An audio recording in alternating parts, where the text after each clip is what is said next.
And under 20 seconds left, last chance for the Fever. Clark can't get it to go, and Clark and the Fever season comes to an end.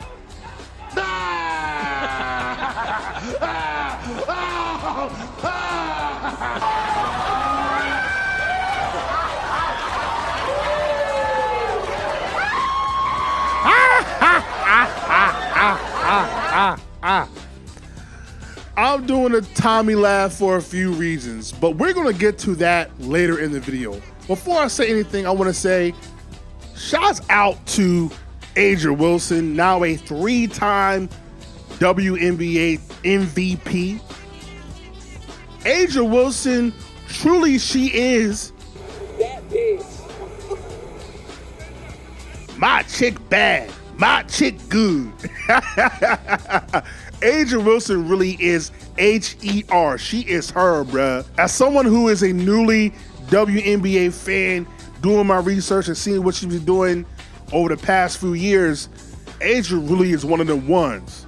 Really is one of the ones. I just want to give my flowers, but before I even start the video, which this video is not really even supposed to really be about A'ja Wilson, but it kind of is because she resembles what the face of the league is supposed to be.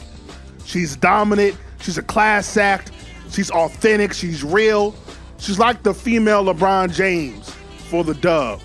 Like, she's everything you will want in a face of the league. And that's exactly what A'ja Wilson is. So before I say anything about the WNBA, let me give my flowers out to A'ja Wilson. Shouts out to her. Now, like I said, I am a newly WNBA fan. I'm a 90s kid. I remember seeing female basketball players on Martin Cole and Tommy were getting the ass whooped by them female basketball players. I remember watching Sister Sister and seeing Lisa Leslie on the show. I remember Shara Miller molly-whopping Khadijah on the basketball court, even dunking. Like, Shara Miller was made to be really her. Not knowing that she wasn't ever in the WNBA. I thought she was a WNBA player. Now, the reason why I never paid attention is, one, they never actually showed WNBA games on cable TV, and also because there wasn't no WNBA team around my area. Because of the circumstances, I never was a WNBA fan, but yet I knew the WNBA players, or at least the ones that were on the forefront. Your Lisa Leslie's, your Rebecca Lobo, your Teresa Thompsons, your Cheryl Swoops. I knew of these players because the WNBA did a great job of marketing these players, putting them on TV, putting them in commercials. So I knew the names, I just didn't know the game. But fast forward to 2024, I became a WNBA fan because of, well, really one person, and that was Angel Reese. When Angel Reese in 2023 did the You Can't See Me Tony Yayo to old girl's face and won a championship, something that the other girl doesn't have. She blew up. She went viral. And I said, My nigga. she got attitude. She got this swagger about her. And she a winner. I could rock with that. So I became an Angel Reese fan in 2023. And then I followed her all the way up until she got eliminated into the women's tournament earlier this year. Of course, I knew of the other girl as well, and I'm seeing highlights of her making threes from the logo. I thought she was fire as well. There wasn't no hateration or holleration in my game about the other girl. I was Issa Rae. I was rooting for everybody black. So the draft happens, and this is the biggest buzz the WNBA probably has ever gotten in its history. And for the first time, I'm really paying attention, and I wanted to see, well, what is the WNBA about? Like, I know nothing. So I decided right before the season started to do my research. I looked up the Houston Comets. I looked up, their history and how they were the very first dynasty, not only within the WNBA, but the very first champions of the WNBA. And it was sad to find out that there were no other docs really on the WNBA. There were no other docs on any of the players of the WNBA. You can't really find anything really on the WNBA.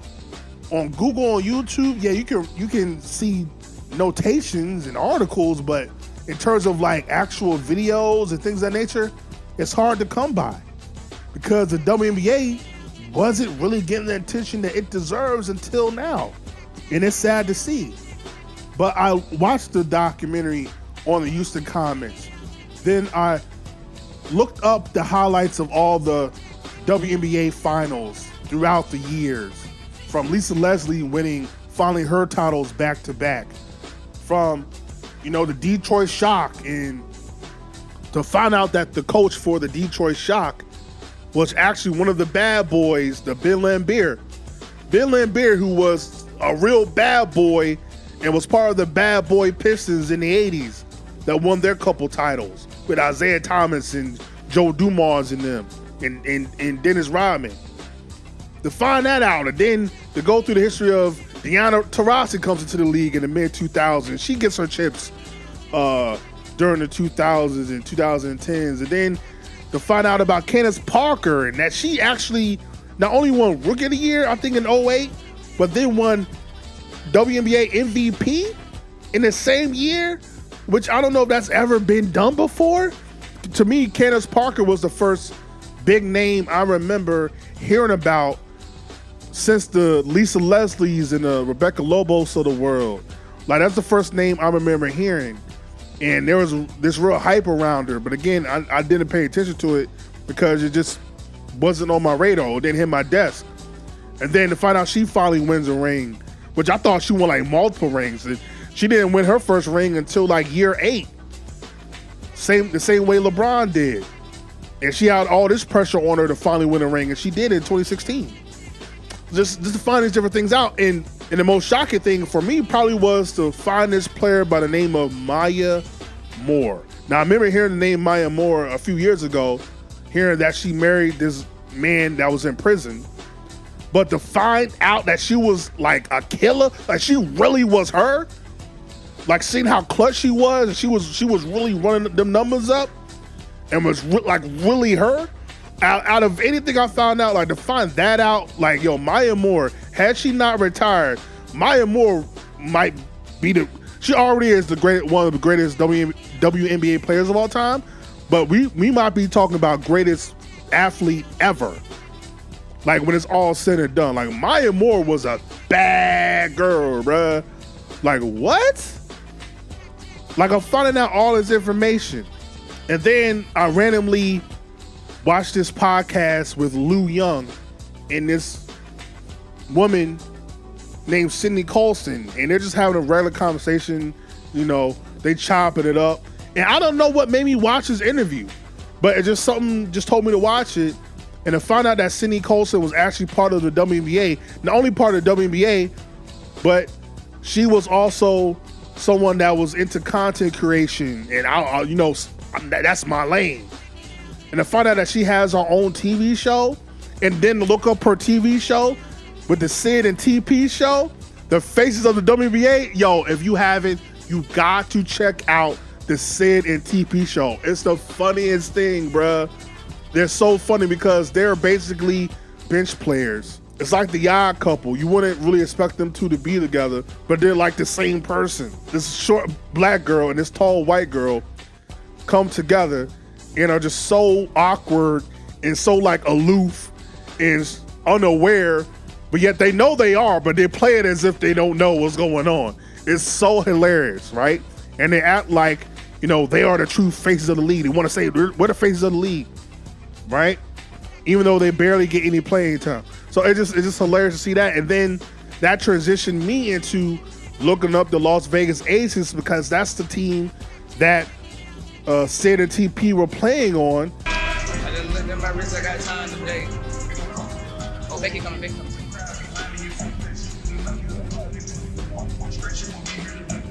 Right.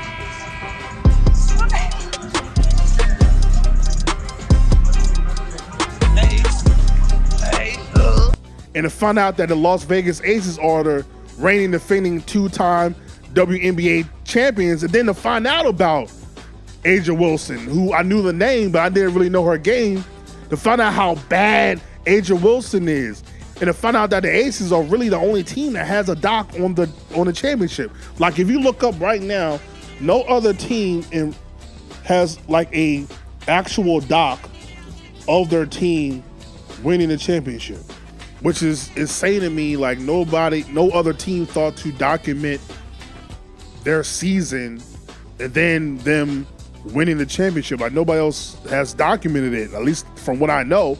If any other WNBA team does have a docuseries or a documentary on the win of championship, please let me know, because I couldn't find it. So the Vegas Aces are the only one that's done it so far for 2022 and 2023. But, to find out all these different things, and it was really cool to learn do all this cramming and learn all this new stuff. So believe me when I said I did my research, like all this hoopla going around the league right now, all these narratives is very ignorant and dangerous narratives. Ever since that white girl lost to Angel Reese in a championship game in 2023, all we've been hearing about is one girl and how now that she's saving not only female basketball, but she saved the league and she's the face of the league and she's all this, all that, hasn't accomplished anything yet. She broke some records, she's done some things, but that like she's the end-all, be-all, and it's the fans. I expect fans to be fans, but the media, the fact that the media continue the narrative that the fans are doing by putting that girl on a pedestal before she even has done anything is insane to me.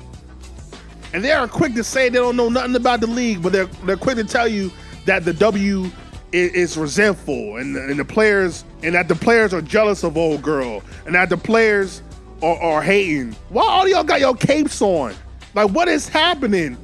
All y'all putting these capes on for old girl. She didn't even ask you to. But that is the quintessential meaning and definition of white privilege. She don't have to. She ain't gotta ask for protection. She don't have to ask for people to uplift her, because white privilege will do that for you. Not to say that she ain't talented, not to say that she ain't a great player, but all these people coming to her defense and acting like anytime she gets a foul on the court, it's the end of the world. It's like, God dang. What in the Django Unchained is this, bro? Y'all like the Samuel Jackson character. When I look at the WNBA, some of the things I see what's going on with Caitlin, some of that stuff is fouls. I'm just gonna be and say it. Y'all call it great defense and it's right in your face. I get all that. But for the game's sake, for to make the money, those are fouls. You can't be grabbing and touching too much to the goat. Kennedy Carter's behavior is not indicative of the entire league. We are still talking about competition where you are allowed to get a little extra elbow in if you are competing and you do it within the parameters of the game. The game is physical. Caitlin is helping to grow the league. These women understand that, but she cannot be babied as a rookie. That's all I'm at. All right. Who talks about the WNBA? Who talks about women? Who talk about women's sports more than First Take? Stephen A., respectfully, with your platform, you could have been doing this 3 years ago if you wanted to. Wow. All right, we gotta go. You guys. So did you say you're my guy, but who does more than Stephen us? A., I'm talking to you. I'm talking to you. Wow. Don't do that. I'm talking to you about the power that you have. Okay. I'm talking to you. Okay. All y'all acting like house Negroes. From Stephen A. Smith to LaShawn McCoy to Manuel Aiko, Jeff Teague, like giving a read, like all these people, man, I don't get it. Y'all supposed to play hard against her, but y'all supposed to let her kill. If she start having bad games and it don't look like it's supposed to look, like what we just seen from college and how we so excited about her coming to the league and changing it, and she don't kill like that, it's gonna like bring it back down to reality. Like, all the money and visibility she bring into the WNBA. Don't be petty like dudes. Listen, what she's accomplished, give her flowers. Stop being petty, all you women out there. She got y'all ass charters. She bringing all y'all this money to the table, but y'all being petty like dudes. LeBron, you are 100% right. Y'all girls, stop being petty. Caitlin Clark, thank you for bringing all that money and shine to the WNBA. Well, they're gonna hate you. I get old girl is talented. I get old girl is fire. She is. I ain't saying she ain't. But the fact that every time something happens, every time, whether it's the Olympics, like I I can't get over, like, people were really debating old girl to be on the Olympic team because of marketing. You know good and damn well with or without Caitlin Clark, they gonna probably win the gold again. That's not what this conversation is about. This is about what I will personally label the idiocy of Team USA women's basketball. How dare you make this decision? It's stupid. And I'm gonna tell you why it's stupid. I want all the ladies on this squad to know every single one of y'all are deserving of it. Caitlin Clark does not deserve a spot ahead of any of the players on this roster, okay? If we're talking just basketball, you know we're not. You know we're not. Man, what the fuck is you talking about? What the fuck was that? I'm sorry, man. I wasn't thinking about it. What? What is that? That sounds like white privilege. Because of marketing? Well, it's good to have that white face on the league as you go overseas. Guess what? Motherfuckers don't care. We saw the attendance, but y'all want to make it about something else. Oh, what about the women that laid the foundation? What about this? What about it? That ain't got nothing to do with Caitlin Clark. Caitlin Clark is box office. She's doing this. And instead of giving her credit, y'all tried to make it about, oh, y'all poo-pooing the old guard. Y'all never talked about the old guard like this. Nah, I ain't gonna let it slide. Caitlin Clark, unanimous rookie of the year.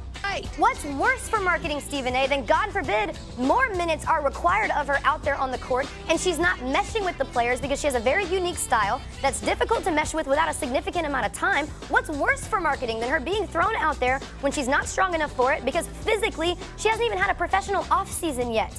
And you can compare other rookies, and that's fine, but they played for Team USA. Caitlin did not play, and Caitlin did not camp. I'm not refuting it. From a marketing perspective, that would be a bad look. No, because I'm addressing marketing. But see, you say basketball, and then you say marketing. What you're not addressing is the people who play the sport and are involved in the sport who have been complaining about the lack of marketing. I'm talking about their complaints, not mine. I'm talking about theirs. They're complaining. They're saying it. I understand that, but we're not. They're not. Long game. The WNBA is in a place that's already growing, Stephen A. 2 teams just bought into the league and paid millions of dollars to be a part of the league. Remember you said that. It's crazy. And again, I expect fans to have that rhetoric because, let's be honest, a lot of these fans aren't WNBA fans. They are fans of old girl. Like, let's be for real. Let's be for real. They do not care about the league. They don't care about nobody. We saw Angel Reese go on a podium after being eliminated in the tournament this year, cry on a podium about having death threats, being sexualized on the internet. And the media, not fans, the media, like Emmanuel Ego, LaShawn McCoy, they were out here saying, well, you got to play the villain role. Well, you got to play your role. I don't want to see no crying. Ain't no crying in the WNBA. Ain't no crying in basketball. Play your role. I'm about to give a gender-neutral, racially indifferent take. What? Bro, what are you talking about, man? Nobody mourns when the villain catches an L. And Angel Reese, you have self-proclaimed to be the villain. Shout out to you, because you are the second best basketball player on the court, and it was not close.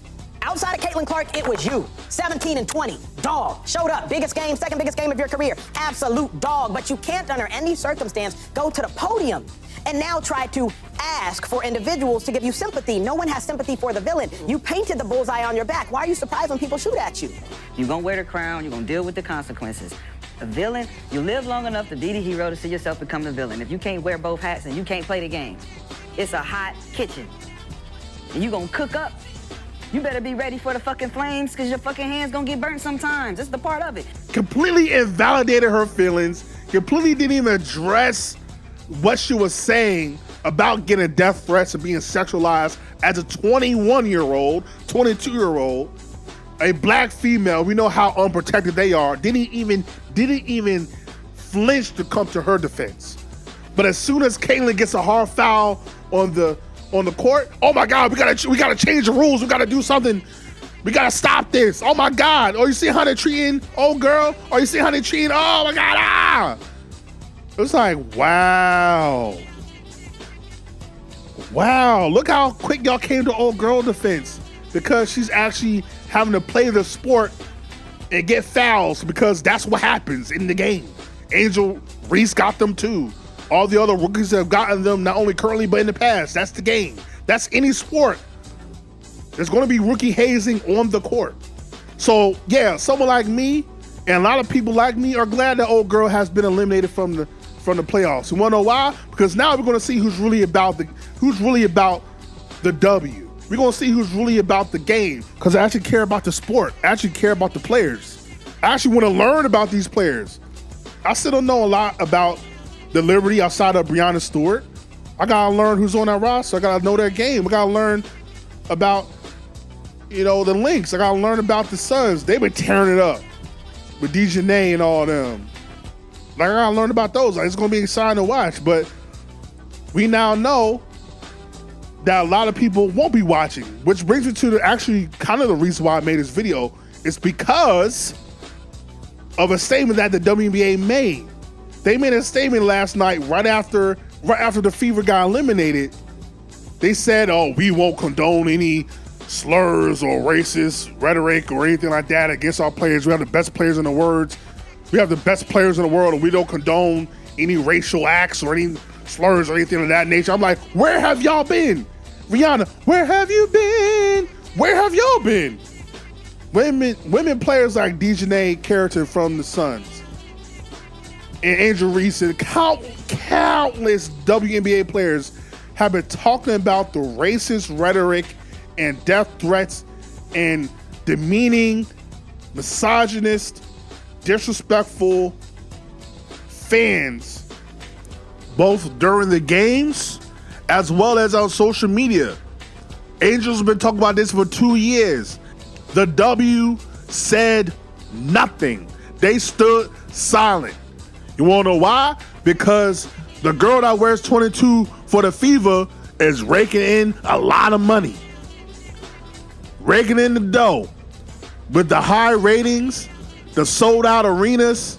So they wasn't gonna try to ever address the problematic behavior of the fandom for the girl that wears 22. But as soon as that season was over, now they want to speak up because they know that her fan base is going to watch the rest of the playoffs and probably is not going to go to the game. So just like, oh, now let us speak up. It reminds me of the NFL when Kaepernick got boycotted when he was kneeling during the national anthem because he had the nerve to stand on business. He had the nerve to be like, nah, I'm not putting my hand over my heart and saluting the flag on the national anthem when we got black kids and black men and women dying in the street every day by police brutality. And then when NFL fans want to be like, well, you gotta respect the flag, respect the national anthem. They didn't care about Cap at all. They didn't care about his right of freedom of protest. They didn't care about why Cap was kneeling in the first place.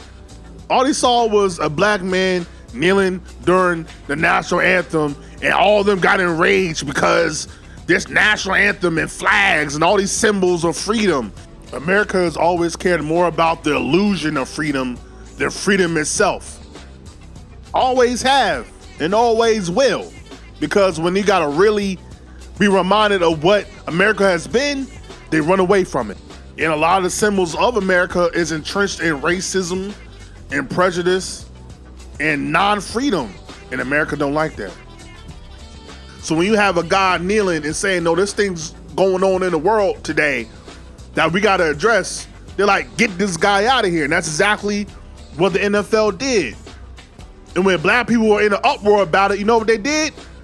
They said, oh, who can we get? What black cultural relevant guy can we get to tone down all this angst within the black community so they can keep buying these jerseys and going to these games and watching these games?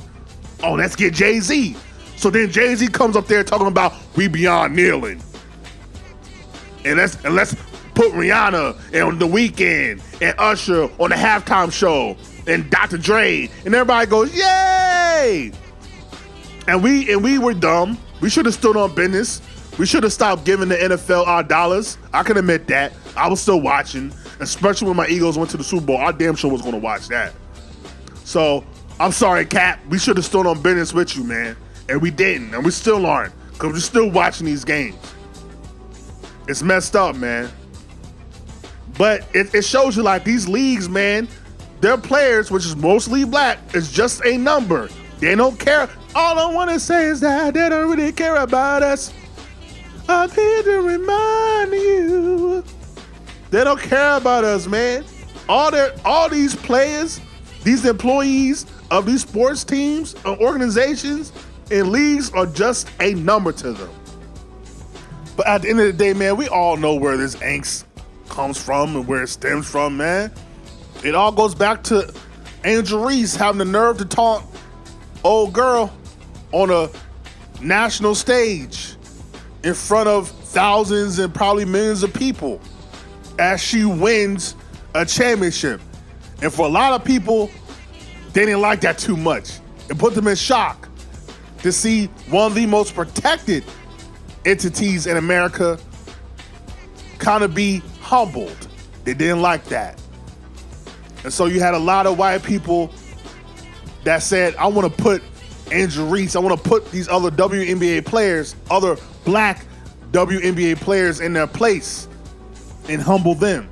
So they go to these games and they talk about these girls' nails and their eyelashes and their weave and how they look, whether that's in the arena or whether that's online, to get back for Caitlyn for what happened to their pure, precious white lily girl. It's like, come on, man, Caitlyn's a G, bruh.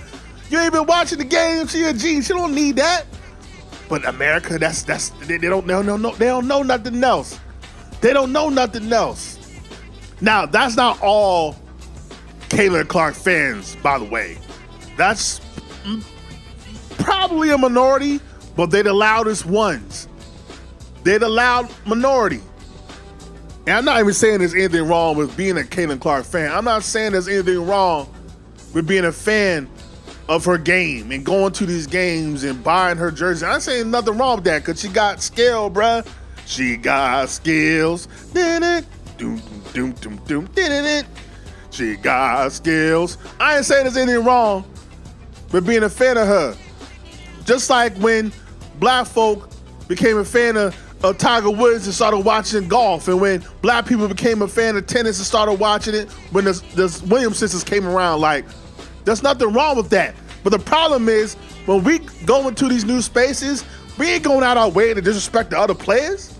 We might taunt or something like that, but we ain't going out our way to disrespect and be crazy like that. Like, when I was watching golf, I ain't care about nobody but Tiger. When I was watching tennis, I ain't care nobody but Serena and Venus. But I wasn't out here trying to downplay the other players and disrespect them. But when y'all come into new spaces, come into black spaces, now you want to mark your territory and disrespect everybody else, man. Like, come on, you got to get out that mind frame, bruh. You got to get out that mind frame. Appreciate Caitlyn for her game and move on. It's that simple, bro. And again, it's not everybody, but a lot of y'all, there's a lot of y'all, and a lot of them have on suits and get paid a lot of money to talk about and commentate on these players. And a lot of them are black as well. But the one thing I do agree on in regards to the WNBA in terms of it growing and evolving is they do have to get way better at marketing. And you know who you can look at in regards to growing the game and marketing? The player that from the beginning of this video I said got me into the WNBA to begin with, and Angel Reese. Angel Reese is the prototype and the model for how you should market your players. Angel Reese has a clothing line, has a podcast, has probably a makeup deal, has all these different things. She's on TikTok, the X, Twitter. She's on social media, engaging with the fans every day. Like, that's what you need these WNBA players to do, man.